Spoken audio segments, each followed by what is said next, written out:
Bismillah, salam alaikum. Donc un troisième énoncé concernant les tableaux à une seule dimension en C, C++, ou bien ce qu'on appelle aussi des vecteurs.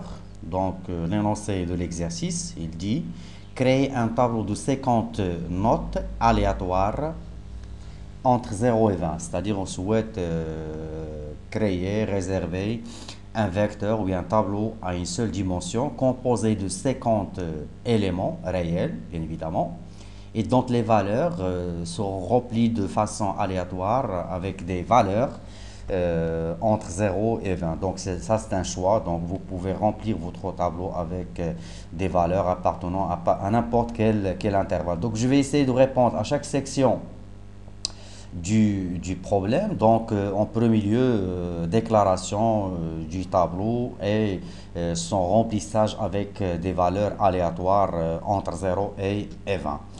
Donc, après avoir ouvert le bloc de la fonction principale main, déclaration d'un tableau dont les éléments seront de type réel que je vais dénommer note et qui sera composé donc de 50 éléments. Parallèlement, je vais déclarer un compteur pour le parcours de notre vecteur.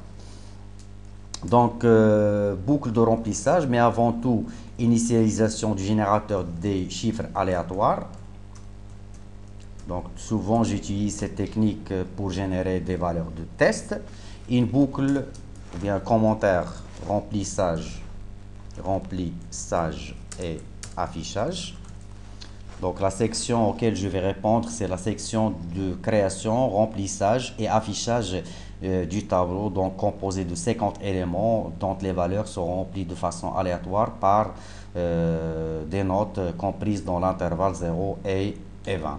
Donc remplissage et affichage. Donc dans le cadre d'une boucle, faisons un départ avec notre compteur à partir de 0 et tant que le compteur n'a pas encore atteint la valeur ou bien l'indice du dernier élément, c'est-à-dire 49, il sera incrémenté par 1 et à chaque itération, on va accéder à un élément dans notre tableau note, un élément dont l'indice varie en fonction du compteur i et on va lui affecter des valeurs aléatoires comprises dans l'intervalle 0,20, c'est-à-dire on va multiplier par l'amplitude de l'intervalle, on va diviser par la constante randmax et plus un 0, donc on peut l'éliminer, donc la borne inférieure de l'intervalle. Chaque élément rempli, donc il sera affiché avec un cout de note de i et un retour vers une nouvelle ligne. Donc notre boucle aura comme objectif, comme premier objectif, le remplissage et l'affichage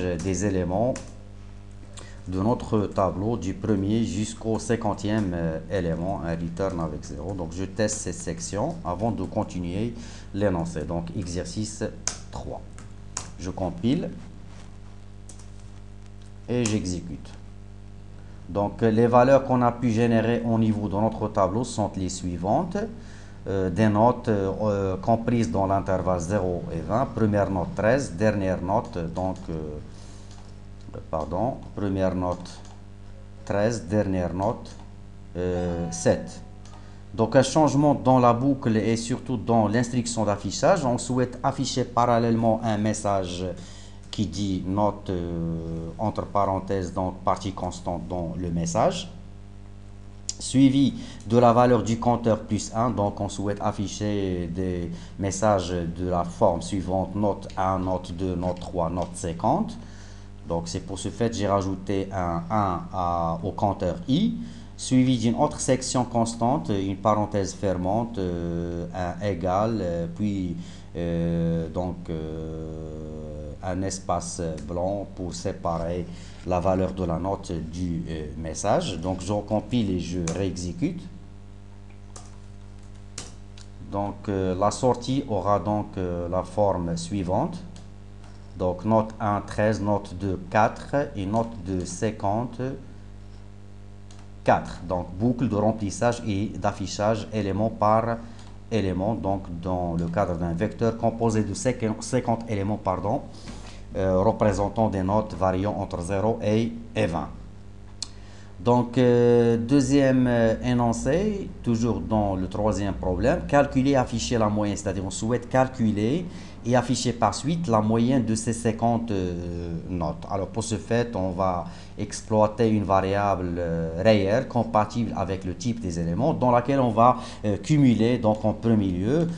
Donc notre variable sera déclarée en tant que variable réelle que je vais dénommer m pour moyenne et que l'on peut exploiter donc parallèlement au niveau de cette boucle. Donc dans notre variable on va essayer de calculer parallèlement la somme de ces 50 éléments, c'est-à-dire chaque élément rempli, chaque élément affiché, on va le cumuler par une affectation de la forme suivante. Donc m reçoit 1 plus l'élément note de i. Donc parallèlement, notre boucle va remplir, afficher et cumuler au niveau de m la somme, et non plus la moyenne, la somme de ces 50 éléments. Après la fin de cette boucle, on va diviser le m résultant, c'est-à-dire la somme de ces 50 éléments, par le nombre d'éléments qui est 50, et on va afficher donc la moyenne calculée. Donc la moyenne est par exemple la valeur de la variable m. Donc je recompile, j'exécute. Donc 50 notes aléatoires ainsi que le calcul de leur moyenne, donc avec une variable que j'ai déclarée auparavant et que je l'ai initialisée par 0 pour éviter toute valeur aléatoire au démarrage. Un cumul au niveau de m de la somme de ces 50 éléments, donc dans une instruction d'affectation au niveau de la boucle. Après la fin de la boucle, division de cette somme par le nombre d'éléments pour aboutir à la moyenne.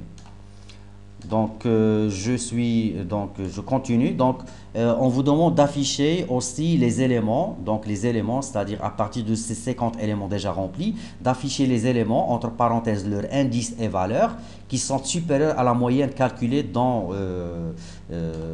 auparavant, et ainsi que leur nombre, c'est-à-dire on souhaite afficher tous les éléments supérieurs à la moyenne calculée, chaque élément dont la valeur, ou bien chaque note dont la valeur est supérieure ou égale à la moyenne calculée. On souhaite afficher son indice, c'est-à-dire sa position et sa valeur, et de compter de même le nombre d'éléments supérieurs à la moyenne calculée. Alors, pour ce fait, on va rajouter une autre variable dans laquelle on va calculer le nombre d'éléments supérieurs à la moyenne calculée. Cette variable sera déclarée entière, donc pour en stocker donc le nombre d'éléments supérieur à la moyenne calculée. Donc après la fin donc de la boucle et l'affichage de la moyenne, donc on va initialiser la variable dans laquelle on va stocker le nombre d'éléments supérieur à la moyenne, et on va entamer une autre boucle de parcours du vecteur du premier jusqu'au dernier élément. Et à chaque itération de cette boucle, on va effectuer un test dans lequel on compare l'élément courant, donc note de i, si il est supérieur à la moyenne calculée dans m. Donc un bloc, un bloc qui va à la fois afficher l'élément qui a vérifié la condition. En premier lieu, on va afficher son indice. Séparé par un espace blanc de sa valeur, et on va incrémenter la variable nombre dans laquelle on souhaite calculer le nombre d'éléments supérieur ou égal à la moyenne calculée. C'est-à-dire chaque élément vérifiant cette condition, on va afficher sa position, son indice, sa valeur, et on va parallèlement incrémenter le compteur nombre qui correspond au nombre d'éléments supérieur ou égal à la moyenne calculée auparavant. Donc, et après la fin de la boucle, un cout qui va afficher donc le nombre d'éléments sup à la moyenne. Donc c'est la valeur de la variable nombre. Je sauvegarde, je recompile et je réexécute. Donc la boucle de remplissage et d'affichage des notes, de 50 notes, calcul et affichage de la moyenne, puis une autre boucle qui fait un autre parcours à zéro du premier jusqu'au dernier élément. Chaque élément supérieur à la moyenne calculée, on va afficher son indice et sa valeur.